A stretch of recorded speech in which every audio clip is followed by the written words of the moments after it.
What's up, guys? Sheep here, and it's time for another Path of Exile market video. Today we're going to answer the question, bro, do you even Vaal? Before we get started though, a quick note, my last video on currency flipping, links in the description if you haven't seen it, did pretty well, and we look at the market here and see that Wisdom Scrolls kind of crashed, so good job on you guys. I'm glad you all got in on the fun. 30% change in the market over the day or two that I posted the video. Could have been better, so let's see if we can fuck up the market a little bit harder this time. Let's get into it. So there are a lot of ways to spend money to make money when you're playing Path of Exile. The ballsiest of which is the Vaal Orb.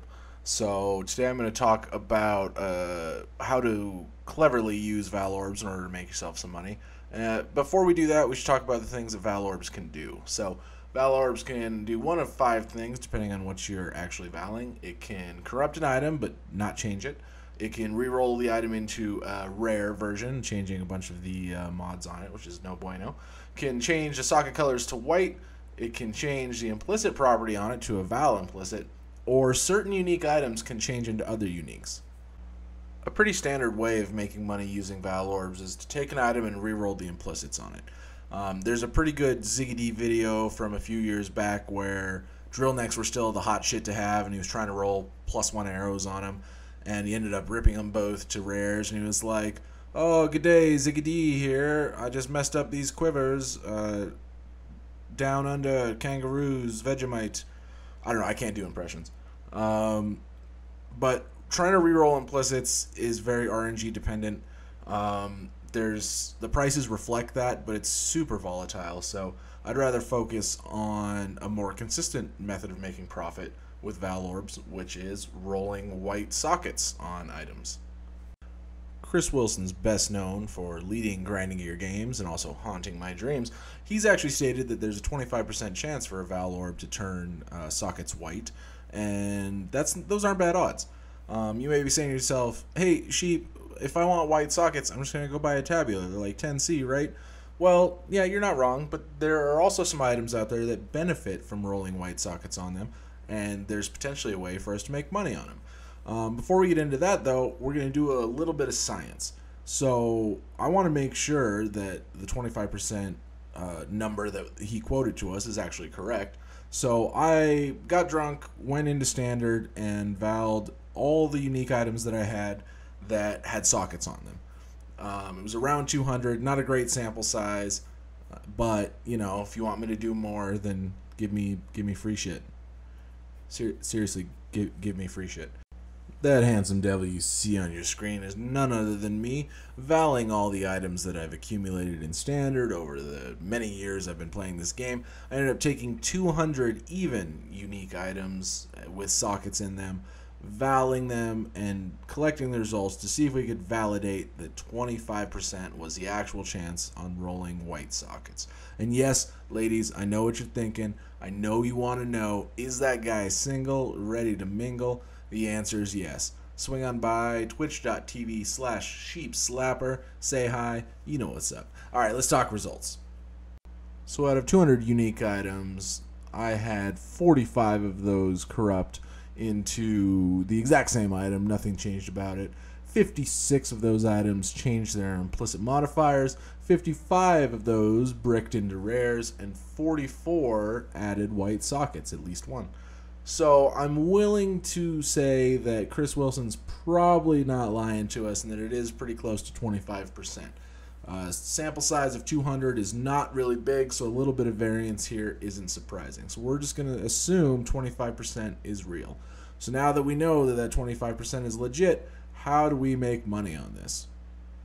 If you've ever played Magic Find, then you have definitely heard of the PARIAH. It's a really cool unset ring, and when it has a white socket in it, it gives you a bunch of quantity. It's probably best in slot for Magic Find.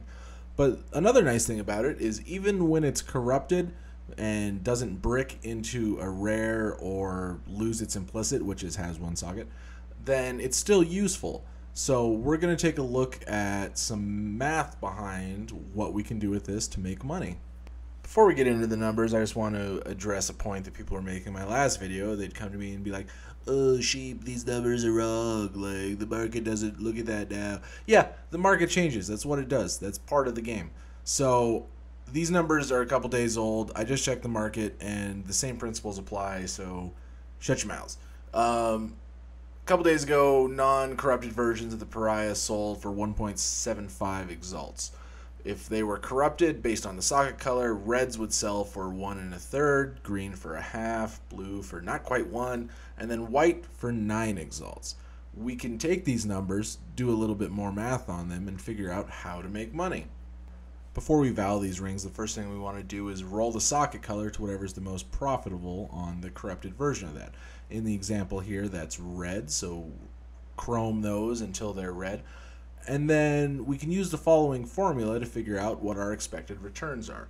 If we plug numbers into that formula, we can see that we have a 25% chance of making 9 exalts, a 25% chance of making 1 1/3 exalts, and a 50% chance of getting nothing by bricking the item.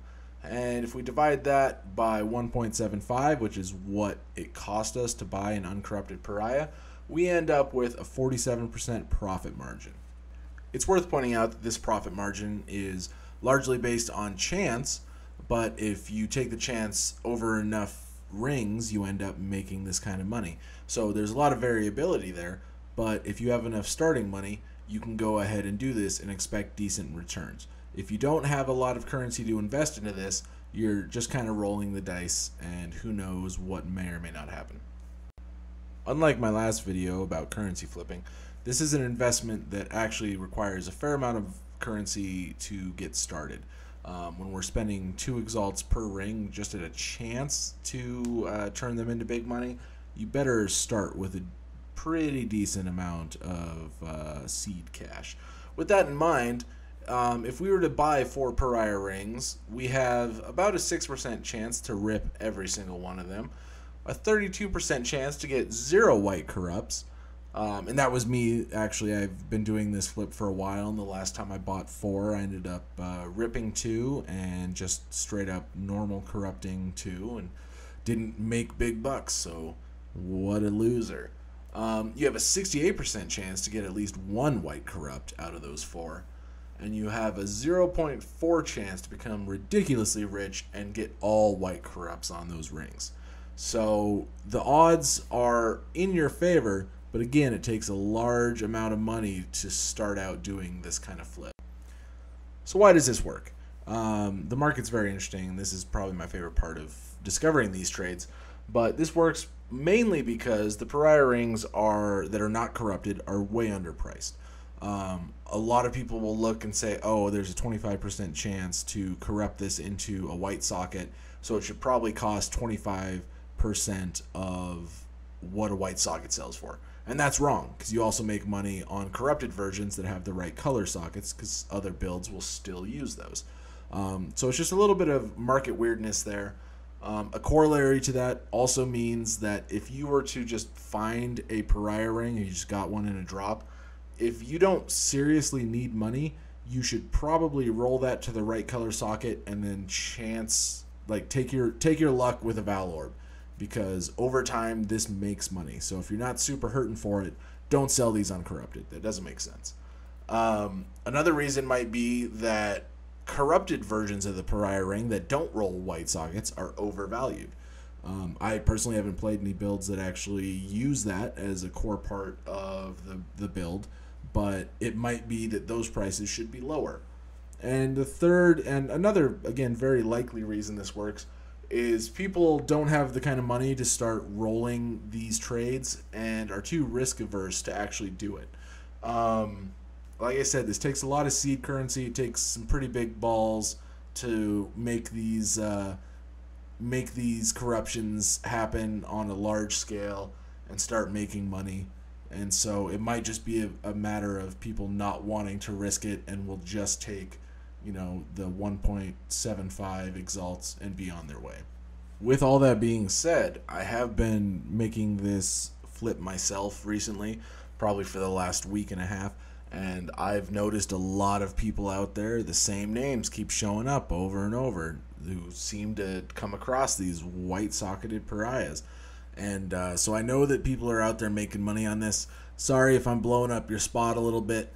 Some guys just like to watch a world burn, and that's definitely me. So Might have to find a new way to make some money, but there also might be some room in the market for the rest of you to go in there and start corrupting some of these rings, or finding other corrupts and turning those into profit. So, sorry, not sorry? I don't know. We're going to wrap this up. Thanks for watching. I really appreciate it. If you haven't watched my currency flipping video, go give that a gander. It's a pretty good way of making some money early on in the leagues, or when you're poor and you can go ahead and start making flips like this, start making the big bucks. Like I said, I'm on twitch.tv/sheepslapper.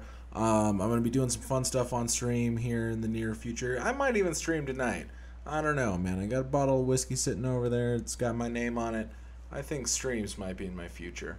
And leave a comment on Reddit or YouTube if you've got ideas for stuff but don't really know how to flesh them out, or what you'd like to see next, or I don't know, man. I like interacting with the community. It's a lot of fun. We can definitely collaborate on some stuff and enjoy this game. I don't really know how to end this. Last time I rapped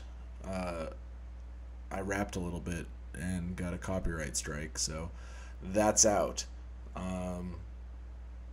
Bye.